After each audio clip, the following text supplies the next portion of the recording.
বন্ধুরা, ছেলে বাজার থেকে চিকেন নিয়ে এসছে। কি আর করা যাবে, তাহলে রান্না করে দিই। বন্ধুরা, চিকেন রান্না করতে কি কি মশলা লাগবে সেগুলো আমি দেখাচ্ছি। লাগবে জিরে, রসুন কুচি, আদা কুচি, পেঁয়াজ কুচি, টমেটো কুচি আর শুকনো লঙ্কা দিয়ে আমি বেটে নেব। রসুনটা দিয়ে আমি মাংস রান্না করব। তোমরাও খেয়ে দেখো, খুব ভালো লাগবে। মশলাটা আমার বাটা হয়ে গেছে, শুকনো লঙ্কাটা আমার বাটা হয়ে গেছে। কিছু মশলা রেখে দিয়েছি, পেঁয়াজ কুচি আর টমেটো কুচি। আলু ছুলে আমি কেটে রেখেছি। এখন এটা আমি ভেজে নেবো। কড়াই গরম হয়ে গেছে, তেল দিয়ে দেবো।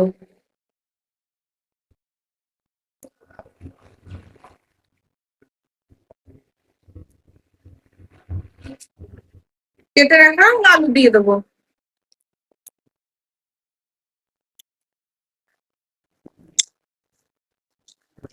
এখন আমি আলুটা ভালো করে ভাজা ভাজা করে নেবো। আলুটা আমার ভাজা ভাজা হয়ে গেছে, এখন তুলে নেবো।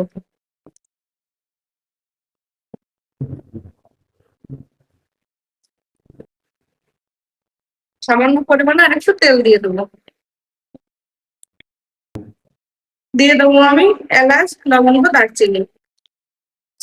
এখন দিয়ে দেবো 3টে শুকনো লঙ্কা।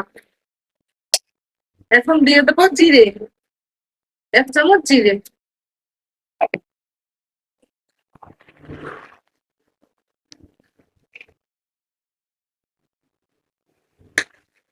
এখন দিয়ে দেবো পেঁয়াজ কুচি, কুচিয়ে রেখেছিলাম, পেঁয়াজটা দিয়ে দেবো।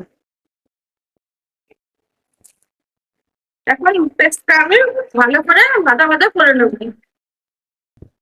পেস্টটা লাল লাল করে ভাজা হয়ে গেছে। এখন টমেটো কুচি দিয়ে দেবো আমি।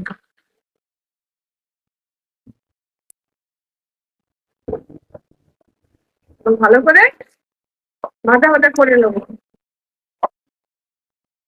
আমার ভাজা ভাজা হয়ে গেছে, এখন মশলাটা দিয়ে দেবো।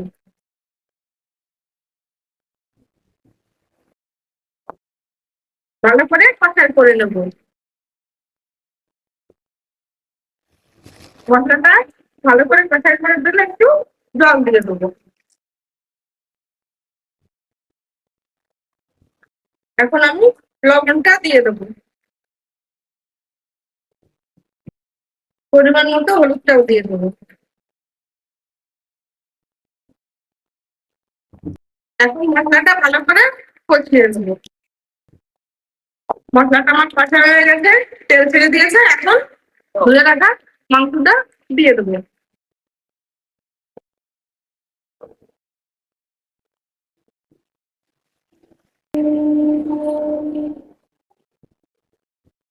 এখন 5 মিনিটের জন্য ঢাকা দিয়ে দেবো।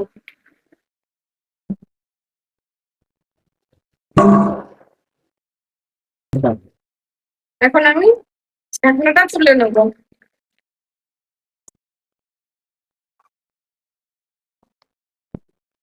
ভেজে রাখা আলুটা দিয়ে দেবো, দিয়ে ভালো করে কষাবো।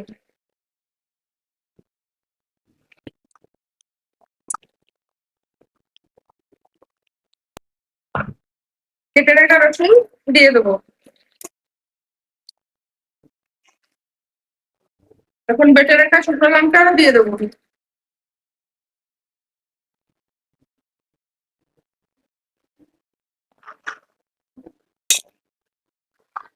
ভালো করে কষিয়ে দেবো।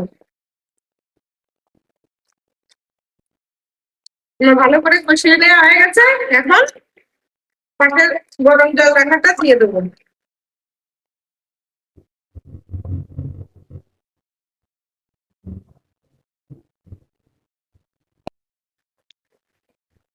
বন্ধুরা, মাংসটা আমার রান্না হয়ে গেছে, এখন নামিয়ে ফেলবো।